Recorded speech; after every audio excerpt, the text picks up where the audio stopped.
Hi all. നമ്മൾ ഇന്ന് നോക്കാൻ പോകുന്നത് K2 2019 സ്കീമിലുള്ള dynamics and design of machinery എന്ന സബ്ജക്റ്റിനെ കുറിച്ചാണ്. അപ്പോൾ ഞാൻ ബ്രീഫായിട്ട് ഓരോ മോഡ്യൂളായിട്ട് ജസ്റ്റ് ഒന്ന് പറയാം. നമുക്കിതിൽ രണ്ട് സബ്ജക്റ്റാണ് വരുന്നത്. ഒന്ന് ഡൈനാമിക്സ്, രണ്ടാമത് ഡിസൈൻ. അപ്പോൾ ഡൈനാമിക്സിൽ മോഡ്യൂൾ 1, മോഡ്യൂൾ 2, മോഡ്യൂൾ 3ൻ്റെ ഒരു പോർഷനാണ്. മോഡ്യൂളുള്ളതെന്ന് പറഞ്ഞാൽ force analysis and momentum diagram. Second മോഡ്യൂളുള്ളത് free and force vibrations of 1D of means single degree of freedom system. Module 3 mode shape and frequency of 2 degrees of freedom system. Module 3 തന്നെ വേറൊരു topic കൂടെ ഉണ്ട്, combined stress analysis of machine elements. അതായത് different types of forces കാരണം നമുക്ക് different types of stress അനുഭവപ്പെടും. അതിൻ്റെ combined analysis ആണ്, മെഷീൻ എലിമെൻറ്റ്സിൻ്റെ കമ്പൈൻഡ് അനാലിസിസ് ആണ് തേർഡ് മോഡ്യൂളിൽ. അപ്പോൾ തേർഡ് മോഡ്യൂളിൽ നമുക്ക് ഡൈനാമിക്സും ഉണ്ട്, ഡിസൈൻ എലിമെൻറ്റ്സും ഉണ്ട്. മോഡ്യൂൾ 4 എന്ന് പറഞ്ഞാൽ design of machine elements which is subjected to fatigue loading. Last module എന്ന് design of welded joints and different types of springs. അപ്പോൾ ഞാൻ നേരത്തെ പറഞ്ഞാൽ നമുക്ക് രണ്ട് സെക്ഷനായിട്ടാണ് ഡിവൈഡ് ചെയ്തിരിക്കുന്നത്. ഒന്ന് ഡൈനാമിക്സും രണ്ടാമത് ഡിസൈനും. ഡൈനാമിക്സിൽ നമുക്ക് വരുന്ന ഫസ്റ്റ് മോഡ്യൂളിൽ force analysis and momentum diagram. Module 2 free and forced vibration of single degree of freedom system. Module 3 നമുക്ക് ഡൈനാമിക്സിൻ്റെ പാർട്ടും വരുന്നുണ്ട്, ഡിസൈനിൻ്റെ പാർട്ടും വരുന്നുണ്ട്. ഡൈനാമിക്സിൽ mode shape and frequency of 2 degrees of freedom. അതേസമയം ഡിസൈൻ പാർട്ടിൽ combined stress analysis of machine elements ആണ് വരുന്നത്. മോഡ്യൂൾ 4 വരുമ്പോൾ പക്ക എന്തായിട്ടാണ് വരുന്നത്, ഡിസൈൻ പാർട്ടായിട്ട് മാറും. Design of machine element which is subject to fatigue loading. Module 5 design of welded joints and springs, various types of springs. അപ്പോൾ നമ്മൾ സബ്ജക്റ്റ് സ്റ്റാർട്ട് ചെയ്യുന്നത് ഏതിലാണ്, നമ്മൾ ഡിസൈൻ പാർട്ടിൽ നമുക്ക് സ്റ്റാർട്ട് ചെയ്യാം, ഡൈനാമിക്സ് പാർട്ടിലും സ്റ്റാർട്ട് ചെയ്യാം. അപ്പോൾ ഞാൻ ജസ്റ്റ് ഇന്ന് ഡിസൈൻ പാർട്ടാണ് ഞാൻ ജസ്റ്റ് ഒന്ന് നോക്കാൻ പോകുന്നത്. അപ്പോൾ ഡിസൈൻ പാർട്ടിൻ്റെ ഒരു ഓവറോൾ വ്യൂ ആണ് ഞാനിപ്പോൾ നോക്കാൻ പോകുന്നത്. അപ്പോൾ ഈ സബ്ജക്റ്റിന് രണ്ട് പാർട്ടുണ്ട്, ഡൈനാമിക്സ് പാർട്ടുണ്ട്, ഡിസൈൻ പാർട്ടുണ്ട്. അപ്പോൾ ഞാൻ നേരത്തെ പറഞ്ഞ പോലെ ഡിസൈൻ പാർട്ടാണ് നമ്മളിന്ന് നോക്കാൻ പോകുന്നത്.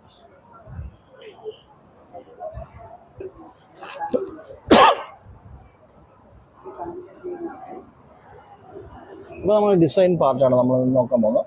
ഡിസൈൻ പാർട്ട് സ്റ്റാർട്ട് ചെയ്യുന്നത് മോഡ്യൂൾ 3 എന്നാണ്. അപ്പോൾ എന്താണ് ഡിസൈൻ, അല്ലെങ്കിൽ എന്താണ് ഡിസൈനിൻ്റെ പ്രത്യേകത? അപ്പോൾ നമുക്കറിയാം, നമ്മൾ ഏതൊരു ഒരു സാധനം മാനുഫാക്ചർ ചെയ്യുന്നെങ്കിൽ നമുക്ക് ആദ്യം അതിൻ്റെ ഒരു ഡിസൈൻ ഇമ്പോർട്ടൻ്റ് ആണ്. ഫോർ എക്സാമ്പിൾ, നമ്മൾ വീട് വയ്ക്കുമ്പോൾ നമ്മൾ ആദ്യം ചെയ്യുന്ന പരിപാടി എന്ന് പറയുന്നത് വീടിൻ്റെ പ്ലാൻ വരയ്ക്കുക എന്നുള്ളതാണ്. പ്ലാനിൽ നമുക്ക് എന്തൊക്കെ അറിയാൻ പറ്റും? ആ വീടിൻ്റെ സ്ക്വയർ ഫീറ്റ് ഏരിയ അറിയാൻ പറ്റും, അതിൽ എത്ര ജനലുണ്ട്, എത്ര വാതിലുണ്ട്, അതിൽ ഓരോ ലൊക്കേഷനും, റൂമിൻ്റെ സൈസ് എത്രയാണ്, ടോയ്ലറ്റ് എവിടെയാണ് വയ്ക്കുന്നത്, അങ്ങനെ എല്ലാ ഡീറ്റെയിൽസും കിട്ടുന്ന പോലെ നമുക്ക് ഡിസൈൻ, ഒരു മെഷീൻ എലിമെൻറ്റ് ഡിസൈൻ എടുത്തു കഴിഞ്ഞാൽ അതിൻ്റെ വേരിയസ് പാർട്സ് നമുക്കറിയാൻ പറ്റും. അതായത് ഏതൊക്കെ പാർട്സാണുള്ളത്, ആ പാർട്ടിൻ്റെ ക്വാണ്ടിറ്റി നമുക്കറിയാൻ പറ്റും.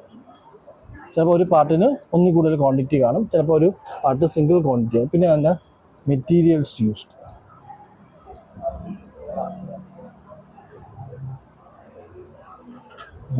അതുപോലെ അതിൻ്റെ ഡയമെൻഷൻ. അപ്പോൾ നമ്മളൊരു ഡിസൈൻ, ഒരു എലിമെൻറ്റ്സിൻ്റെ ഡിസൈൻ എടുത്തു കഴിഞ്ഞാൽ നമുക്ക് അതിൽ ഉപയോഗിക്കുന്ന പാർട്സിനെ കുറിച്ച് ഡീറ്റെയിൽ അറിയാൻ പറ്റും, ഓരോ പാർട്സിൻ്റെയും ക്വാണ്ടിറ്റി അറിയാൻ പറ്റും, ആ പാർട്സിൻ്റെ ഉപയോഗിക്കുന്ന മെറ്റീരിയൽസ്, എന്ത് മെറ്റീരിയൽ കൊണ്ടാണ് അത് മാനുഫാക്ചർ ചെയ്യാൻ ഉദ്ദേശിക്കുന്നത്, അതുപോലെ ഡയമെൻഷൻ. അപ്പോൾ ആ ഡയമെൻഷൻ, അപ്പോൾ നമുക്കത് പാർട്സ് നമ്മൾ എന്തായിരിക്കും, പാർട്സ് എന്ന് പറഞ്ഞാൽ എന്താണ്, കമ്പോണൻസ് ആണ്, മനസ്സിലായി? അപ്പോൾ ഒരുപാട് കമ്പോണൻസ് അല്ലെങ്കിൽ ഒരുപാട് പാർട്ട് ചേർന്നതായിരിക്കും ഒരു പ്രോഡക്റ്റ് എന്ന് പറയുന്നത്. അപ്പോൾ ഓരോ പാർട്ടിൻ്റെയും നമുക്ക് ഡീറ്റെയിൽ ഡിസ്ക്രിപ്ഷൻ അറിയാൻ പറ്റും, അതിൻ്റെ ക്വാണ്ടിറ്റി അറിയാൻ പറ്റും, അതിൽ ഉപയോഗിക്കുന്ന മെറ്റീരിയൽസ് അറിയാൻ പറ്റും, അതിൻ്റെ ഓരോ പാർട്ടിൻ്റെ ഡയമെൻഷൻ. ഈ പാർട്ടിലെല്ലാം കൂടെ കമ്പൈൻ ചെയ്ത് നമുക്കൊരു അസംബ്ലി ഉണ്ടായതിനു ശേഷമാണ് അതിനൊരു പ്രോഡക്റ്റായിട്ട് മാറുന്നത്. അപ്പോൾ കോമ്പോണൻസ് അഥവാ പാർട്സിനെ നമ്മൾ എന്ത് ചെയ്യുന്നു, അസംബിൾ ചെയ്യുന്നു. അസംബിൾ ചെയ്യുമ്പോൾ നമുക്ക് എന്ത് സംഭവിക്കുന്നു, ഒരു പ്രോഡക്റ്റായിട്ട് ഡെവലപ്പ് ചെയ്യും. അപ്പോൾ പാർട്സിൻ്റെ ഡിസൈനാണ് ഇമ്പോർട്ടൻറ്റ്. പാർട്സിൻ്റെ ഡിസൈൻ മാത്രമല്ല, പാർട്ടിൻ്റെ ക്വാണ്ടിറ്റി, പാർട്ടിൽ ഉപയോഗിച്ചിരിക്കുന്ന മെറ്റീരിയൽസ്, അതുപോലെ ഓരോ പാർട്ടിൻ്റെയും ഡയമെൻഷൻ. എന്നിട്ട് നമുക്ക് അസംബ്ലി ഡ്രോയിങ്ങും ചിലപ്പോൾ കാണും. അസംബ്ലി ഡ്രോയിങ് എന്ന് പറഞ്ഞാൽ ഈ പാർട്ടെല്ലാം കൂടെ കമ്പൈൻ ചെയ്ത് നമുക്കൊരു കമ്പോണൻ്റ് ആയിട്ട് മാറുന്നതാണ് അസംബ്ലി എന്ന് പറയുന്നത്.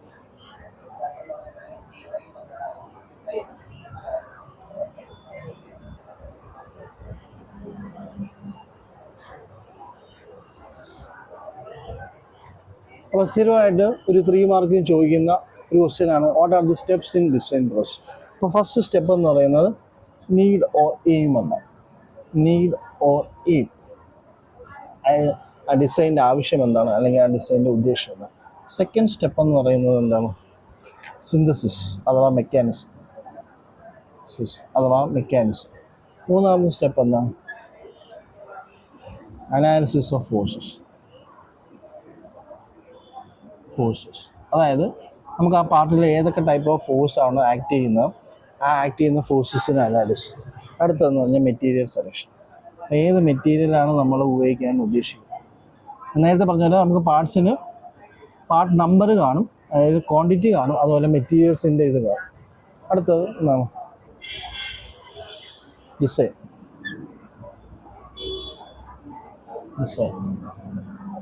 നമ്മൾ അതിനെ ഡിസൈൻ ചെയ്യുന്നു. ഇതെല്ലാം അടുത്ത പാർട്ട് ഏതാണ്? ഡിസൈൻ കഴിഞ്ഞാൽ മോഡിഫിക്കേഷൻ.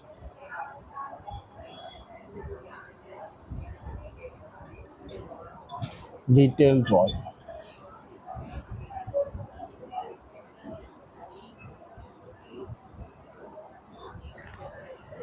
Last production.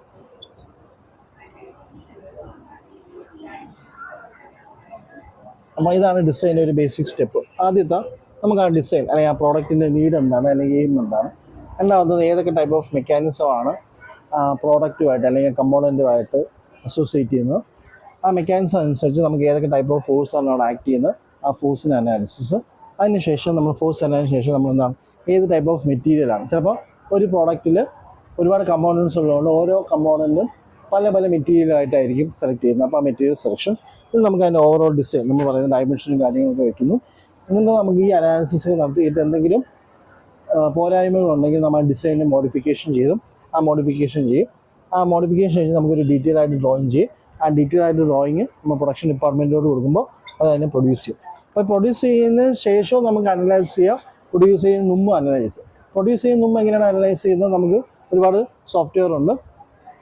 സോഫ്റ്റ്വെയർ ഇപ്പോൾ ആൻസിസ് അല്ലെങ്കിൽ കാറ്റിയ പോലത്തുള്ള സോഫ്റ്റ്വെയർ ഉപയോഗിച്ചിട്ട് നമുക്ക് ഡീറ്റെയിൽ ആയിട്ട് അനലൈസ് ചെയ്യാം. പ്രൊഡക്ഷന് ശേഷം നമുക്ക് അനലൈസ് ചെയ്യാം. അപ്പം അനലൈസ് ചെയ്യുമ്പോൾ നമുക്ക് ആ ഡിസൈൻ ഫെയിലിയർ ആണോ അതോ സക്സസ് ആണോ എന്ന് നമുക്ക് നോക്കാൻ പറ്റും. അപ്പോൾ ഡിസൈൻ ഫെയിലിയർ ആണോ എന്ന് നോക്കുന്നത് എന്താണ്?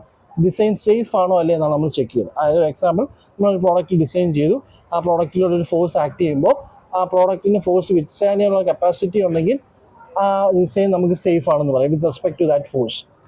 അതേസമയം ആ ഫോഴ്സ് കൊടുക്കുമ്പോൾ അത് ഫെയിലിയർ ആവുകയാണെങ്കിൽ ഇറ്റ് ഈസ് അൺസേഫ് എന്ന് പറയാം. അപ്പോൾ നമുക്ക് സേഫ് ആണോ അൺസേഫ് എന്ന് പറയാനായിട്ട് നമുക്ക് എന്താണ്, സോഫ്റ്റ്വെയറിൻ്റെ സഹായം വെച്ചിട്ട് നമുക്കൊരു സ്റ്റിമുലേറ്റഡ് ആയിട്ടുള്ള ഒരു എൻവയോൺമെൻറ്റ് സിറ്റുവേഷൻ കൊടുത്തിട്ട് നമുക്ക് തന്നെ ചെയ്യാൻ പറ്റും. അല്ലെങ്കിൽ നമുക്ക് എന്താണ്, ഡീറ്റെയിൽ ആയിട്ട് അനലൈസ് ചെയ്ത് നമുക്ക് ടെസ്റ്റിംഗ് വരെ നമുക്ക് ചെയ്യാൻ പറ്റും.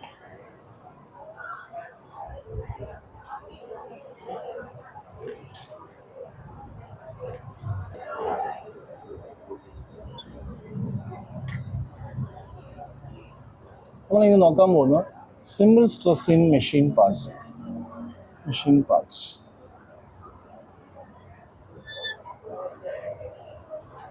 അപ്പോൾ അത് ആദ്യം നോക്കാൻ പോകുന്നത് ലോഡ്. എന്താണ് ലോഡ്?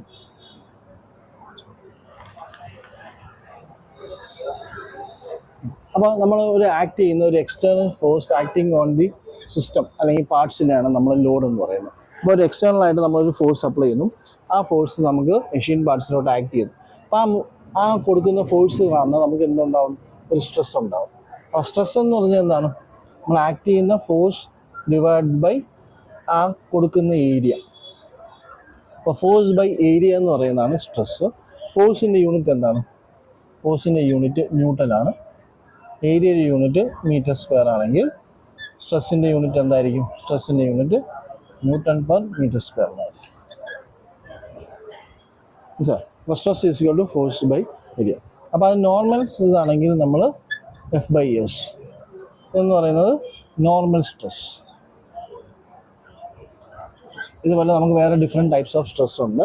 അപ്പോൾ നമ്മൾ ഒരു ആക്സിയൽ ലോഡിംഗ് ആണ്, ആക്സിസിലൂടെയാണ് നമ്മൾ ആ ഫോഴ്സ് അപ്ലൈ ചെയ്യുന്നതെങ്കിൽ നമുക്ക് കിട്ടുന്ന നോർമൽ സ്ട്രെസ്സാണ് അത് ഫോഴ്സ് ബൈ ഏരിയ, അതായത് F/S. ഞാൻ നേരത്തെ പറഞ്ഞ പോലെ അതിൻ്റെ യൂണിറ്റ് എന്താണ്? ന്യൂട്ടൺ പെർ മീറ്റർ സ്ക്വയർ ആണ്. ആ ഫോഴ്സിൻ്റെ യൂണിറ്റ് ന്യൂട്ടൺ ആണ്. എന്താണ് ഏരിയയുടെ യൂണിറ്റ് നമുക്ക് മീറ്റർ സ്ക്വയർ ആണ്. അപ്പോൾ ഫോഴ്സ് ബൈ ഏരിയ എന്ന് പറയുന്നതാണ് അതിൻ്റെ യൂണിറ്റ്. അപ്പോൾ ന്യൂട്ടൺ പെർ മീറ്റർ സ്ക്വയർ ആണ് അതിൻ്റെ യൂണിറ്റ്. അപ്പോൾ നോർമൽ സ്ട്രെസ് ആണ് ഒരു ടൈപ്പ് ഓഫ് സ്ട്രെസ്. നമ്മൾ ഇനി രണ്ടാമത് ആക്ട് ചെയ്യുന്നത് ലോഡ് എന്തായിരിക്കും? ഒരു ടോർഷണൽ ലോഡായിരിക്കും. അപ്പോൾ അതുപോലെ നമുക്കൊരു ബെൻഡിങ് ലോഡായിരിക്കും. അപ്പോൾ ടോർഷണൽ ലോഡിങ് ഉണ്ട്, ഒരു ബെൻഡിങ് ലോഡും ഉണ്ട്. അപ്പോൾ ബെൻഡിങ് ലോഡ് അനുസരിച്ച് നമുക്ക് ആക്ട് ചെയ്യുന്ന സ്ട്രെസ്സിൽ വ്യത്യാസം വരും. അതുപോലെ ടോർഷണൽ ലോഡിലും കൊടുക്കുന്നതനുസരിച്ച് നമുക്ക് ആക്ട് ചെയ്യുന്ന സ്ട്രെസ്സിൽ വ്യത്യാസം വരും. അപ്പോൾ നമ്മളിപ്പോൾ നോക്കുന്നത് എന്താണ് ലോഡ്, എന്താണ് സ്ട്രെസ്. അപ്പോൾ ലോഡ് എന്ന് പറഞ്ഞു കഴിഞ്ഞാൽ എന്താണ്? External force acting on the machine parts എന്ന് പറയുന്നതാണ് ലോഡ്. ആ മെഷീൻ പാർട്സിൽ ആക്ട് ചെയ്യുന്ന ലോഡ് ഡിവൈഡ് ബൈ ആ ആക്ട് ചെയ്യുന്ന സ്ഥലത്തെ ഏരിയ വെച്ച് ഡിവൈഡ് ചെയ്യുമ്പോൾ നമുക്ക് കിട്ടുന്ന ക്വാണ്ടിറ്റി എന്ന് പറയുന്നതാണ് സ്ട്രെസ്. അതിൻ്റെ യൂണിറ്റ് എന്ന് പറയുന്നത് ന്യൂട്ടൺ പെർ മീറ്റർ സ്ക്വയർ ആണ്. അപ്പോൾ അതിന് നോർമലായിട്ട് സിഗ്മയിൽ സിഗ്മയാണ്. Sigma equal to force by area. Sigma നമ്മൾ നോർമലായിട്ട് പറയുന്നത് നോർമൽ സ്ട്രെസ് ആണ്. അതിൻ്റെ യൂണിറ്റ് ആയിട്ട് പറയുന്നത് newton per metre square.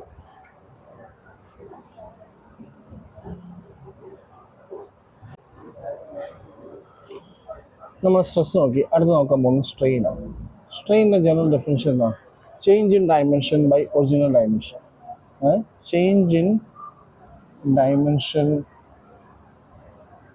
By original dimension.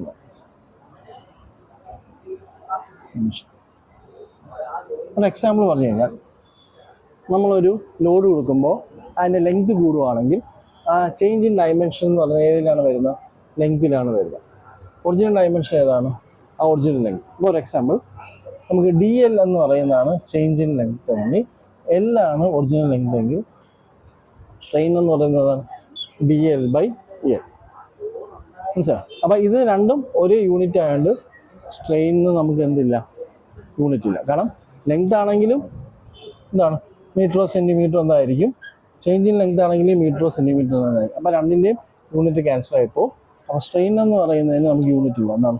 D L by L എന്ന് പറയുന്നത് ഇതിന് മീറ്റർ തന്നെയാണ്, ഇതിന് മീറ്റർ തന്നെയാണ്. അപ്പോൾ രണ്ടിൻ്റെയും യൂണിറ്റ് അറിയില്ല. അതേസമയം നമുക്ക് വോളിയത്തിലാണ് ചേഞ്ചെങ്കിൽ ഡി വി ബൈ വി എന്നാണ്.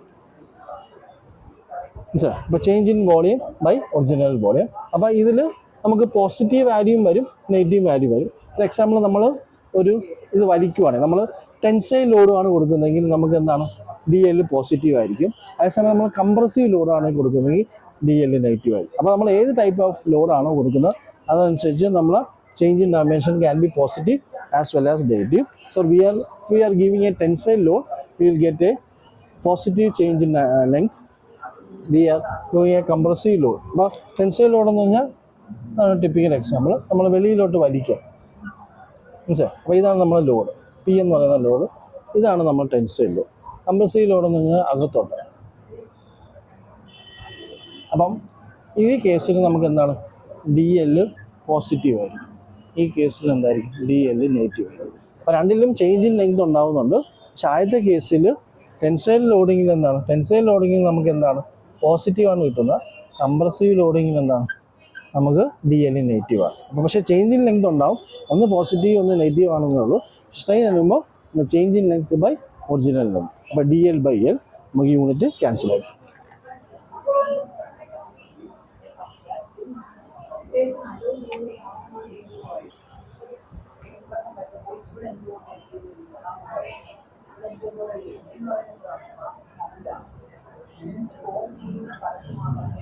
According to Hooke's law,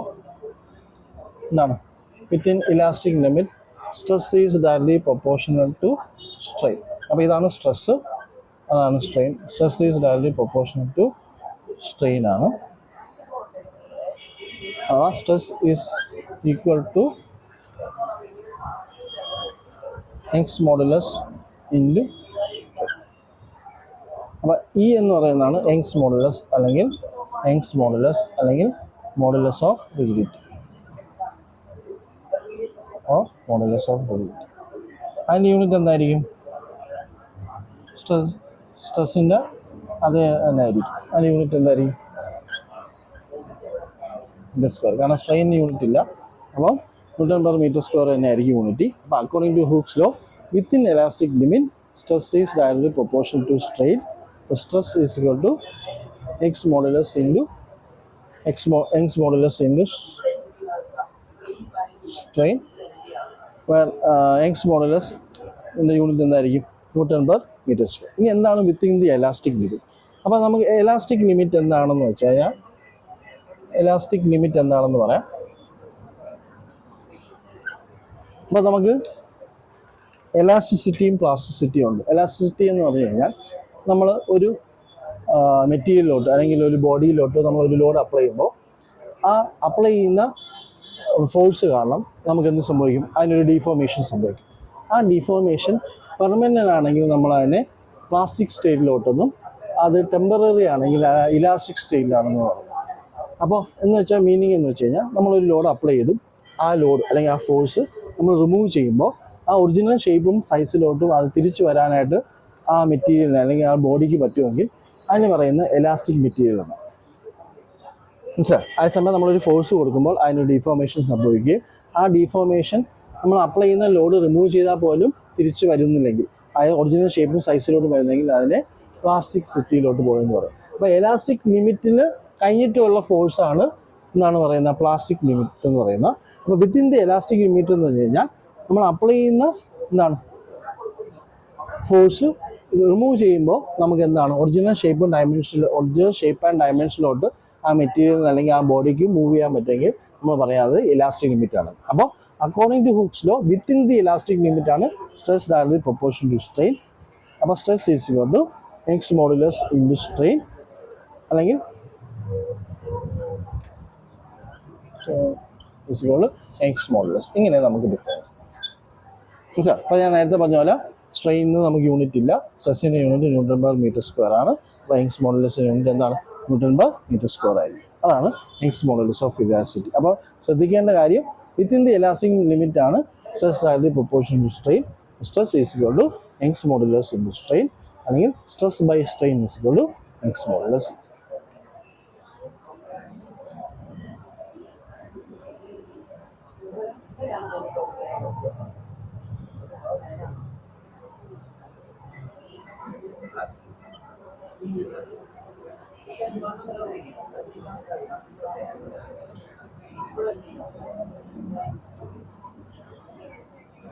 അപ്പോൾ നമ്മൾ ഇതൊരു ഷാഫ്റ്റിൻ്റെ ഫിഗറാണ് കാണിച്ചിരിക്കുന്നത്. ഷാഫ്റ്റിന് ഒരു എൻഡ് ഫിക്സും മറ്റേ എൻഡ് ഫ്രീ ആണ്. ആ ഫ്രീ എൻഡിൽ നമ്മൾ എന്ത് ചെയ്യുന്നു? ഒരു ടോർക്ക് കൊടുക്കുന്നു, അഥവാ ട്വിസ്റ്റിംഗ് മൂവ്മെൻറ്റ് കൊടുക്കുന്നു. അപ്പോൾ ട്വിസ്റ്റിംഗ് മൂവ്മെൻറ്റ് കാരണം ഉണ്ടാകുന്ന ട്വിസ്റ്റിംഗ് മൂവ്മെൻറ്റ് അതുണ്ടാകുന്ന കാലം ഉണ്ടാകുന്നതാണ് ടോർഷണൽ ഷിയർ സ്ട്രെസ് എന്ന് പറയുന്നത്. അപ്പോൾ ടോർഷണൽ ഷിയർ സ്ട്രെസ്സിൻ്റെ സിമ്പിൾ എന്ന് പറയുന്നത് ടോ ആണ്. Tau means torsional shear stress.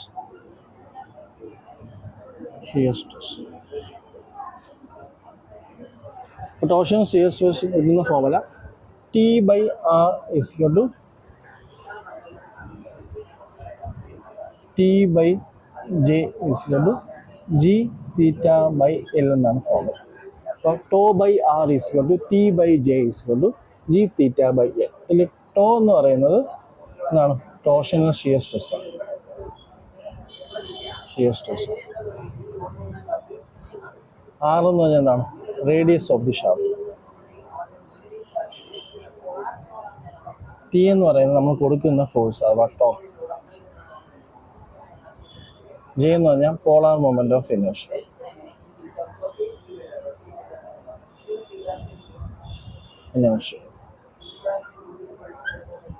G എന്ന് പറഞ്ഞു കഴിഞ്ഞാൽ modulus of rigidity of the shaft material.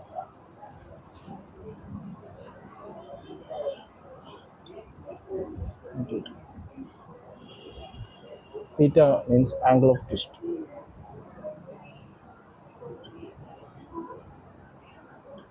Radian. And length of shaft.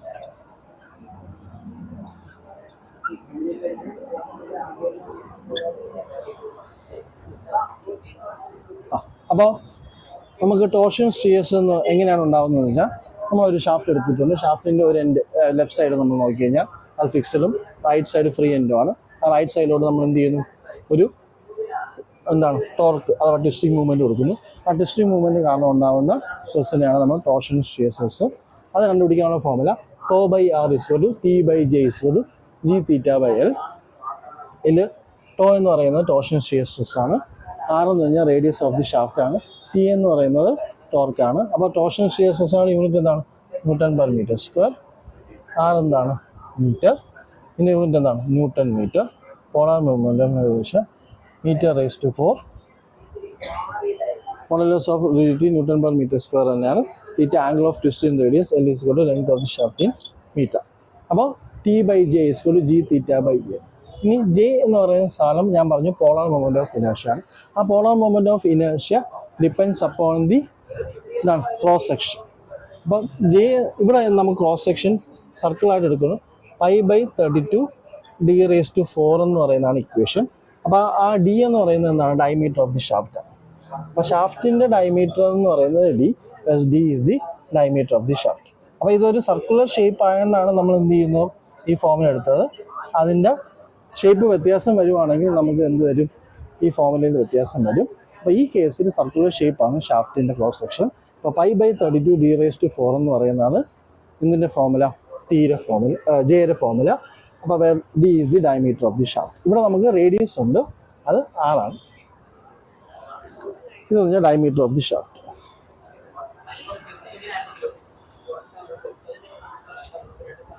In case of ഒരു ഹോളോ ഷാഫ്റ്റ് ആണെങ്കിൽ ജെയുടെ ഇക്വേഷൻ എന്താണ്? π/32 d0 raised to 4 minus di raised to 4 എന്ന് മാറും. മനസ്സിലായി? അപ്പോൾ d0 എന്ന് പറഞ്ഞു കഴിഞ്ഞാൽ ഔട്ടർ ഡയമീറ്റർ, di എന്ന് പറയുന്നത് എന്താണ്? di inner diameter. അപ്പം നേരത്തെ എഴുതിയ ഫോമുല, ഈ ഫോമുല എന്ന് പറയുന്നത് സോളിഡ് ഷാഫ്റ്റിൻ്റെ കേസിലാണ്. എന്ന് വെച്ചാൽ നമുക്ക് ഒരു ഡയമീറ്റർ കാണും. അതേസമയം ഹോളോ ഷാഫ്റ്റ് ആകുമ്പോഴത്തേക്ക് എന്ത് സംഭവിക്കും? അതിൽ ചെറിയ വ്യത്യാസം വരും. എന്താണ്? J is equal to π/32 d0 raised to 4 minus di raised to 4, where d0 is the outer diameter of the shaft, di is the inner diameter. മനസ്സിലായി? ഇവർ തമ്മിലുള്ള ഡിഫറൻസ് ബൈ 2 ആയിരിക്കും അതിൻ്റെ തിക്നെസ്. അപ്പോൾ നമുക്കൊരു ചെറിയൊരു പ്രോബ്ലം സ്റ്റാർട്ട് ചെയ്യാം. പക്ഷേ ഞാൻ എഴുതാം, നമ്മളെല്ലാവരും നോക്കും. A shaft is transmitting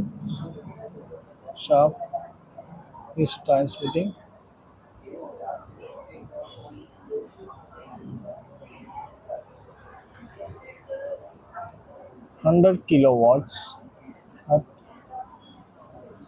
1000 RPM. 160 RPM. At 160 RPM, find suitable diameter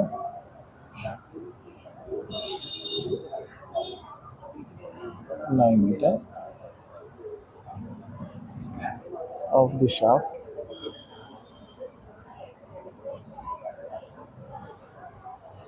if the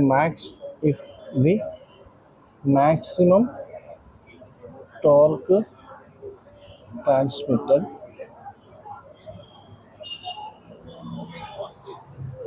exceeds the mean by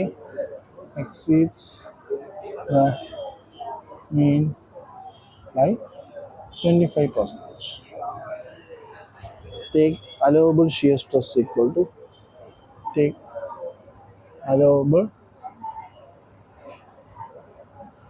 shear stress equal to 70 megapascal. Now, question number 1. A shaft is transmitting 100 kilowatts at 160 RPM. Find suitable diameter of the shaft if the maximum torque transmitted exceeds the mean shaft by 25%. Take allowable shear stress as 70 megapascal. അപ്പോൾ നമുക്ക് transmitting എന്ന് പറഞ്ഞാൽ അവിടെ transmit ചെയ്യുന്ന പവറാണ്. Power ആണ് transmit ചെയ്യുന്നത്. Power equal എന്താണ്? 100 kilowatts. കിലോ എന്ന് പറഞ്ഞാൽ 1000 ആണ്. അപ്പോൾ 100 × 10⁻³ watts ആണ് ഗിവൺ ഡേറ്റ. ഇനി നമ്മൾ സ്പീഡ് എന്ന് പറഞ്ഞാൽ എന്നാണ് സ്പീഡ്? അതാണ് 160 RPM ആണ്. suitable diameter ആണ് കണ്ടുപിടിക്കാൻ പറഞ്ഞത്. diameter is D equal to സിമൽ മാക്സിമം ടോർക്ക് T max എന്ന് പറഞ്ഞാൽ എന്താണ്? മീൻ ബൈ, അതായത് T മീനിൻ്റെ എന്താണ് എക്സീഡ്സ് ബൈ 25%. എന്ന് വെച്ചാൽ എന്താണ് T maximum is equal to 100 plus 25. 25% കൂടുതൽ എന്നാണ് പറഞ്ഞത്. ഡിവൈഡ് ബൈ 100 അതായത് പെർസെൻറ്റേജ് മാറ്റം ഇൻറ്റു ടി. അപ്പോൾ എന്ത് വരും 125 ബൈ 100 ടി മീൻ എന്ന് പറയും. അപ്പോൾ അതാണ് 1.25 ടി മീൻ. അപ്പോൾ ഞാൻ ഇതൊന്നും കൂടെ പറയാം.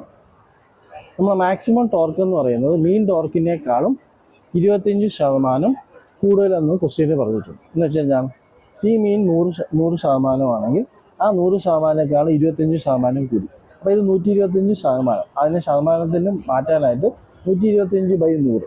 അപ്പോൾ എത്ര വരും 1.25 ടി. ഇനി നമ്മൾ അലോവബിൾ ഷിയർ സ്ട്രെസ് എന്ന് പറഞ്ഞാൽ to equal to 70 MPa.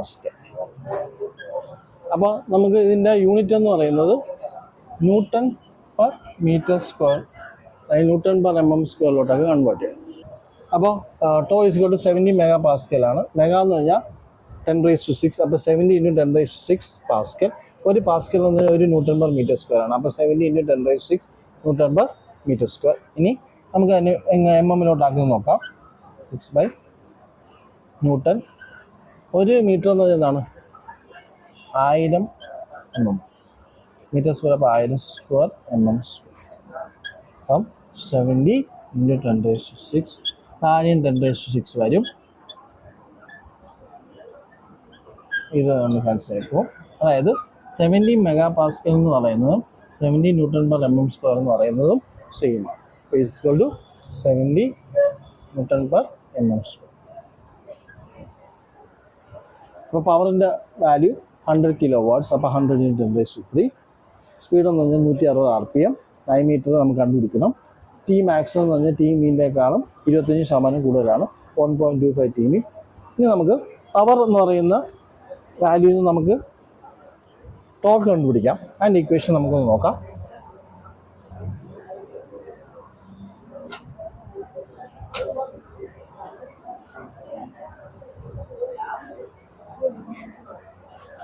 പവറിൻ്റെ formula P = 2π×NT/60 എന്നാണ് ഫോർമുല. അപ്പോൾ അതിൻ്റെ അകത്തുനിന്ന് ടി എങ്ങനെ കിട്ടും? P × 60/2πN. P × 60/2πN. P എത്രയാണ് നമുക്ക് 100 kW ആണ്. അപ്പോൾ 100 × 10⁻³ × 60/2 × π × എന്നിൻ്റെ വാല്യൂ ക്വസ്റ്റ്യൻ തന്നിട്ടുണ്ട് 160 ആവും. അപ്പോൾ ഒന്നുകൂടെ പറയാം. P = 2πNT/60 എന്നാണ് ഫോർമുല. അപ്പം T = P × 60/2πN. അപ്പോൾ P എന്ന് പറഞ്ഞാൽ 100 kW. 100 × 10⁻³. എന്നിൻ്റെ വാല്യൂ 160 / 2π × 160. അപ്പോൾ നമുക്ക് ടീയുടെ വാല്യൂ 5966.6 ന്യൂട്ടൺ മീറ്റർ ആണ് വാല്യൂ. അപ്പോൾ ഈ കിട്ടുന്ന ടി എന്ന് പറയുന്നത് ശരിക്കും ടി മീനാണ്. അപ്പോൾ നമുക്ക് ടി മാക്സ് എത്ര കിട്ടും? For T max equal to നമ്മൾ നേരത്തെ കണ്ടുപിടിച്ചോളാം 1.25 × ടി മീനാണ്. അപ്പോൾ 1.25 × കിട്ടിയ വാല്യൂ 5966.6.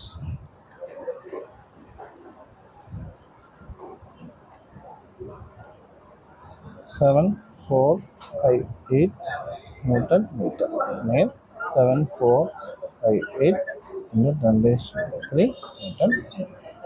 ഇതാണ് നമ്മുടെ വാല്യൂ. അപ്പോൾ നമുക്ക് കിട്ടിയ വാല്യൂ ഫോർമുലയിൽ നിന്ന് കിട്ടിയ വാല്യൂ ടി മീനാണ്. T mean = 5966.6 newton metre. Therefore T max = 1.25 × T mean. 1.25 × 5966. അപ്പോൾ ഇനി നമ്മൾ design data book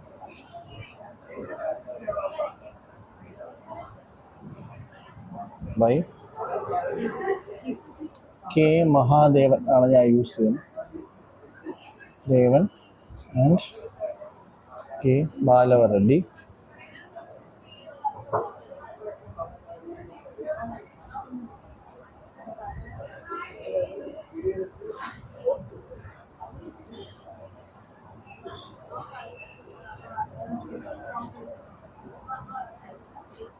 Reddy.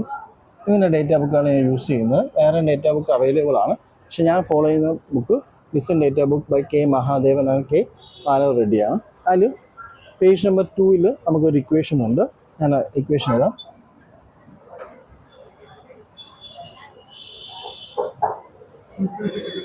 Page 2 equation 1.1D എന്ന് പറയുന്ന ഇക്വേഷനാണ്. അതെന്ന് പറഞ്ഞാൽ മാക്സിമം ടോർഷണൽ സ്ട്രെസ്സിൻ്റെ ഇക്വേഷനാണ്.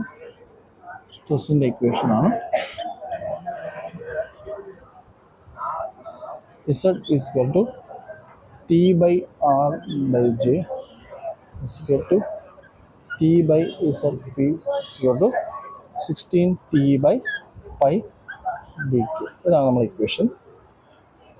Page number 2 equation 1.1D maximum torsional stress tau is equal to T by R by J is equal to T by ZP is equal to 16 T by pi dq. അപ്പോൾ നമുക്ക് കണ്ടുപിടിക്കാനുള്ള സാധനം diameter of the shaft ആണ്. അപ്പോൾ നമ്മൾ equation ചെയ്യുന്നത് എന്തായിരിക്കും?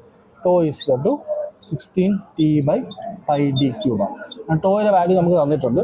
ടിയുടെ വാല്യൂ നമ്മൾ കണ്ടുപിടിച്ചു. മാക്സിമം ഷിയർ സ്ട്രെസ് ഡിയുടെ വാല്യൂ ആണ് കണ്ടുപിടിക്കുക. അപ്പോൾ ഇതിൻ്റെ അത് നമുക്ക് എന്ത് കണ്ടുപിടിക്കാൻ പറ്റും? ടിയുടെ വാല്യൂ ഈസി ആയിട്ട് കണ്ടുപിടിക്കാം. T is equal to tau into pi d cube by 16. tau എത്രയാണ്? നമ്മൾ ടിയുടെ വാല്യൂ Nm/mm² ആണ് യൂസ് ചെയ്യുന്നതെങ്കിൽ 70 എന്ന് എടുക്കണം. Nm/m² ആണ്. അപ്പോൾ ഞാൻ 70 ആണ് എടുക്കുന്നത്. മനസ്സിലായോ? അപ്പോൾ ടോർക്ക് 70 ആണ്. 70 ആണ്. നമ്മൾ ഏതാണ് എടുക്കുന്നത് അതനുസരിച്ച് നമുക്ക് യൂണിറ്റ് വ്യത്യാസം. അപ്പോൾ ടിയുടെ വാല്യൂ നമ്മൾ എടുക്കുന്നത് 7458 ഇൻറ്റു 10⁻³ അതായത് mm-ൻ്റെ വാല്യൂ. അപ്പോൾ ഇവിടെ എന്ത് വരും? 70 വരും into pi D cube by 60 ഇങ്ങനെ. മനസ്സിലായി? അപ്പോൾ D cube is equal to 7458 into 10⁻³ into 16/70 into ഡിയുടെ വാല്യൂ 81.5 mm എന്ന് കിട്ടും. ഇത് mm-ൻ്റെ വാല്യൂ ആണ്. അല്ലെങ്കിൽ 81.5 ഇൻറ്റു 10⁻³ മീറ്ററിലാണ് കിട്ടും. മനസ്സിലായോ? അപ്പോൾ നമ്മൾ ശ്രദ്ധിക്കുക, നമ്മൾ unit T is equal to tau into pi D cube by 60 എന്ന് പറഞ്ഞാണ് നമ്മളെ ഫോർമുല. അപ്പം ടി എന്ന് പറഞ്ഞാൽ എന്താണ്? Maximum torque. അതിൻ്റെ വാല്യൂ എത്രയാണ്? 7458 ഇൻറ്റു 10⁻³. ഇത് ന്യൂട്ടൺ mm-ൻ്റെ വാല്യൂ. ഇതെന്താണ്? Nm/mm² value 70 into pi D cube by 60. അപ്പോൾ ഡി ക്യൂബ് എന്തായിരിക്കും? 7458 ഇൻറ്റു 10⁻³ ഇൻറ്റു 16/70 ഇൻറ്റു പൈ. അപ്പോൾ ഡിയുടെ വാല്യൂ 81.5 mm എന്ന് കിട്ടും. അല്ലെങ്കിൽ 81.5 ഇൻറ്റു 10⁻³ മീറ്റർ എന്ന് കിട്ടും. അപ്പോൾ നമ്മൾ ചെക്ക് ചെയ്യുക. ഇതാണ് നമ്മളെ ഫൈനൽ ആൻസർ. mm-നാണെങ്കിൽ 81.5 അല്ലെങ്കിൽ 81.5 ഇൻറ്റു 10⁻³ അല്ലെങ്കിൽ 10815 മീറ്റർ.